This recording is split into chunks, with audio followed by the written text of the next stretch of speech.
Why are we not sitting in that huge stadium right over there? Good question.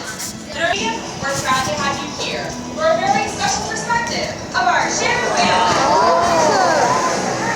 It is a privilege to work alongside these Baleias as trainers. We're part of a multifaceted single team that's responsible for the care, health, and well-being of these amazing animals. The really cool part about you guys being here in our backstage area is you're going to see how we interact with these animals every single day. We're even going to introduce you to two of our Shamu family members here. We have 7 killer whales at sea in Orlando altogether, so 7 members of that Shamu family. And you guys are going to get a chance to meet 2 of them. We'll start with the big guy. His name is Tilly. We call it, Tillicum is his full name, we call him Tilly. For short, it's just a little bit easier, and it looks like he's going to come around here. He's going to wave a little bit to you guys. Now, Tillicum is in his early 30s. He's about 33 years old. He's the largest killer whale in the caravan in the entire world. He's about 22 feet long. He weighs about 12,000 pounds. You can get a really good gauge for that size by looking at his pectoral flipper. They kind of wave for you guys a little bit there. The pectoral flipper on him is about 5 to 6 feet long, and they each weigh about 100 pounds. If you took an X-ray of the pectoral flipper, it would look a lot like your hand. They have the same kind of bones in their pectoral flipper that you have in your hand. However, of course, they're not meant to grab anything. They're actually help them steer and stop and maneuver their way through their environment. Now let's move on to the little guy over here. We say little because he's littler or smaller than Tillicum, but he's still pretty big. He's about 3,500 pounds or so. And his name is Trua. Trua is 8 years old. Born right here on SeaWorld Orlando. Fun fact about Trua and Tillicum, Trua is actually his grandson. So you guys are looking at a little bit of a family unit there. Now Trua still has a lot of growing to do. Eventually he could be Tilly's size someday. After all, like I said, they are related, grandfather and grandson. So he's still got a lot of growing to do. Killer whales physically mature by the time they're in their teenage years, so he's probably going to at least triple, if not quadruple in size, and get up to be somewhere between 10 and 12,000 pounds. There he is, doing a great job for you. Once Trua is as big as his grandfather Tillicum over here, we're still going to be able to tell them apart by looking for different physical markings. You might notice that all killer whales are black and white, so they might be a little hard to tell apart if you're looking at them for the first time, other than, of course, their size difference, which Tillicum is right there. Trua has freckles. That's the way that we're going to be able to tell him apart from all of the other members of our Shamu family here. He has freckles on his chest, a little cluster there, and he also has one on his right-hand side on that white oval eye patch. If you guys are on this side, then you can kind of see that freckle there. Tilly has freckles as well. He actually has freckles on his left-hand side on his white oval eye patch just behind his eye. So who knows, maybe it was Tilly that actually gave Trua that freckle gene. So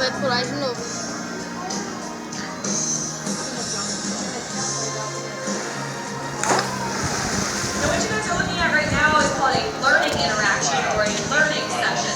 There are lots of different types of interactions or sessions that we can do with the animals throughout the day. Sometimes we're focused on healthcare, sometimes focused on playing around, and sometimes we're focused on learning something new. And that's what's going on with Trua right now. He's actually doing something called a center concept. Now the behavior that Shauna, his trainer, is asking him for, he actually already knows that behavior, which is just to jump out of the pool and land head first back into the water. So what she's asking him to do is do it in a different part of the pool than he's used to doing. So he knows how to do that behavior called bow in the far right-hand side and far left-hand side of the environment. Now what we're doing is we're asking him to do it in the middle of the pool and preferably facing you guys. So we're working on this a little bit with him. Let's see if he gets this. Alright, this is really great for Trua, and the way that you guys know that is Shauna just blew her whistle.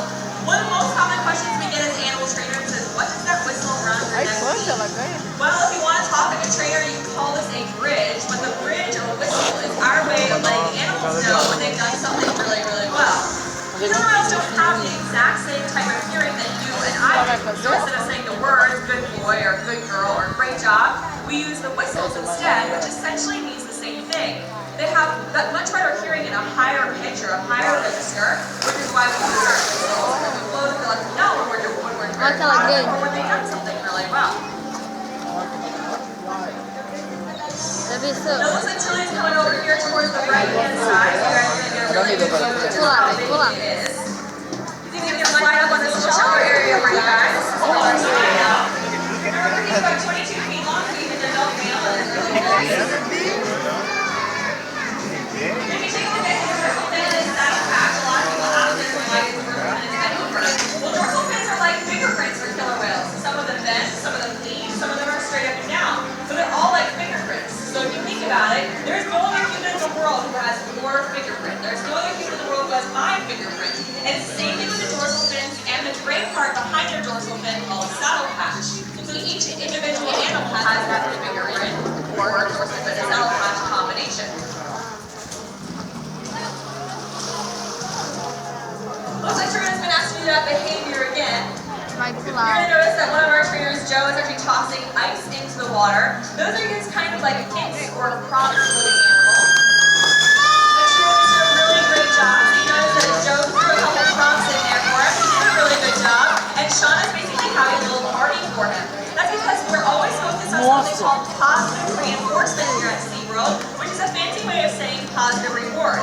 We want to make sure that every interaction is a lot of fun and is very positive. So when the animals do something well or something that we would like to see again, we kind of throw a party for them, or we give them some type of reward.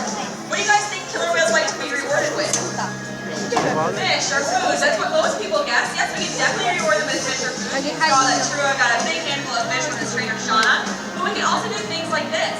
This is basically just like a little back scratch or a back massage. We can give them back rubs, back scratches, belly rubs. Killer whale size toy. You guys might see when Billy and Trua both had a toy here before the beginning of the interaction. We can give them ice and jello as well. And not only are the killer whales learning from us all the time, but we are also learning from them, both them as individuals and them as a species. There are a lot of different things that we learn here at SeaWorld that we could not have possibly learned if we just studied these animals out in their natural environment. And one of them is growth rates. You guys just noticed that killer whale slid up across the way on that big silver platform. That big silver platform is a killer whale size scale. About 1 to 8. We'll ask the animals to slide up on that scale and hold their tail nice and high in the air. We can take a visual readout of how much each individual weighs. So we know how much a male calf weighs at 2 years old, and at 12 years old, 20 years old, even 33 years old, like Tilica. So we can keep track of the growth rates overall of the species, like I said, and individuals as well. Now here's some of our other kind of reward that we were talking about. You see Shauna, like she just gave to Trua there, she just basically gave him jello. It's not the exact same kind of jello that you and I are used to. After all, it doesn't have any sugar or any flavor, but we think they might enjoy it because of the texture instead. Now the really fun part to me about animal training is that each animal is an individual, not just how they look, but also how they act as well. So each animal seems to enjoy or respond differently to different rewards or different stimuli. Trua, we know, seems to really enjoy toys and seems to really enjoy that jello as well that he just got from Shauna.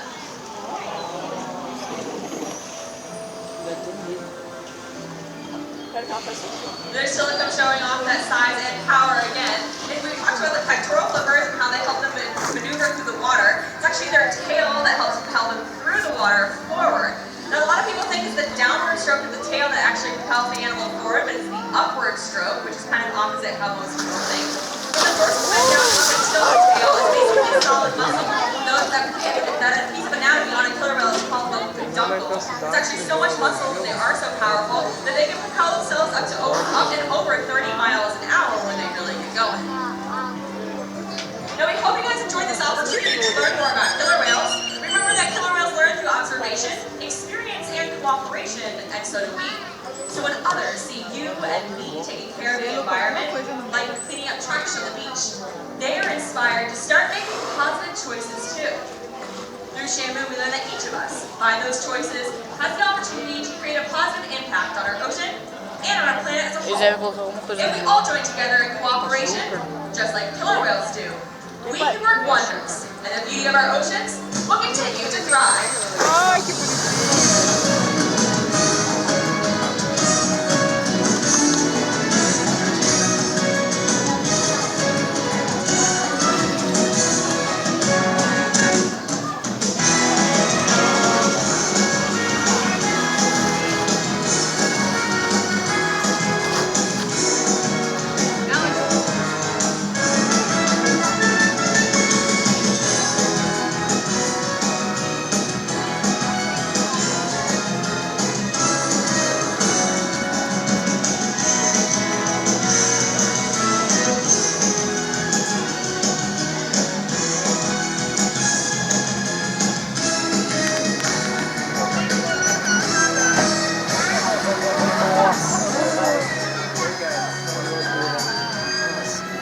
is in store here for our SeaWorld family of parks. Soon we will be celebrating our 50th anniversary.